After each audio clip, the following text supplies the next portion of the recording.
parents. J'ai pensé à mes parents et au salut de mon père, que vous connaissez très bien, le serviteur de Dieu, Papa Fouidi. Le salut de mon père. Mon père n'a pas été prêché par un prédicateur. Mon père a été sauvé par quelqu'un qui lui a opposé le caractère de Christ. Au fait, je me rappelle, j'ai des souvenirs. Quand j'étais enfant, j'étais petite, dans les 3 ans, 4 ans. Mais je me rappelle, des souvenirs restent. C'est pourquoi ceux qui sont mariés ici, parce que nous devons prier pour ça. Ne traumatisez pas les enfants. Ne traumatisez pas les enfants. Que le Seigneur puisse mettre l'harmonie dans les couples. C'est vraiment très important. Je me rappelle, alors que mes parents ont déjà été sauvés, j'ai grandi. Mais je me rappelle, je crois que j'avais 3 ans, 4 ans. Ils se disputaient tous les jours. Tous les jours, ils se disputaient. Tous les jours, ils se disputaient. C'était des bruits dans la maison. C'était dans ma tête d'enfant, c'est comme un film, mais c'est loin. Mais j'ai des flashs.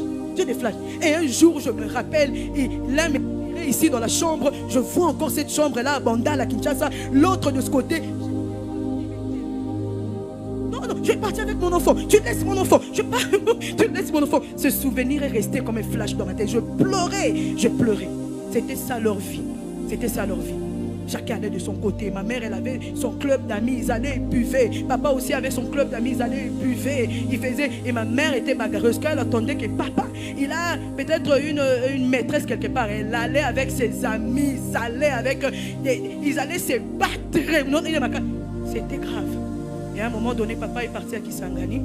Il a été muté là-bas, il est parti. Et chaque fois qu'il revenait, c'était la guerre. Et maman disait, ceux qui ont suivi son témoignage, moi j'ai les études. J'ai mon travail, j'ai tout. Je n'ai pas besoin d'un homme, je n'ai pas besoin d'un mari. J'ai un objectif dans le mariage. Je vais faire 3 enfants et après, je prends mes 3 enfants, je vais vivre avec mes 3 enfants ma vie. C'était ça son objectif. Je crois qu'il y en a qui ont suivi son témoignage. Ah oui, et c'était ça. Et un jour, alors qu'elle a eu le 3e enfant, effectivement, elle a eu le 3e enfant, ma petite soeur, et l'enfant est tombé malade. Elle était née malade. Alors, elle a cherché Dieu. Elle a cherché Dieu. Elle a dit, cet enfant, les hôpitaux, on a dit, je vais chercher Dieu. C'était par là que Dieu l'a cherché. Papa Tiamoutou, que Dieu le bénisse. C'est là qu'il l'a rencontré, il l'a emmené vers Dieu.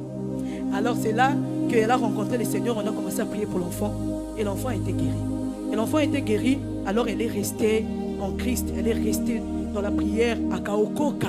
Elle a accepté le Seigneur. Papa n'était pas là. Alors papa, en revenant, là où il était à Kisangani, avec sa vie, les 2 hommes, il a contracté une maladie. MST. Alors il a dit, ma femme va me tuer. Cette fois, ma femme va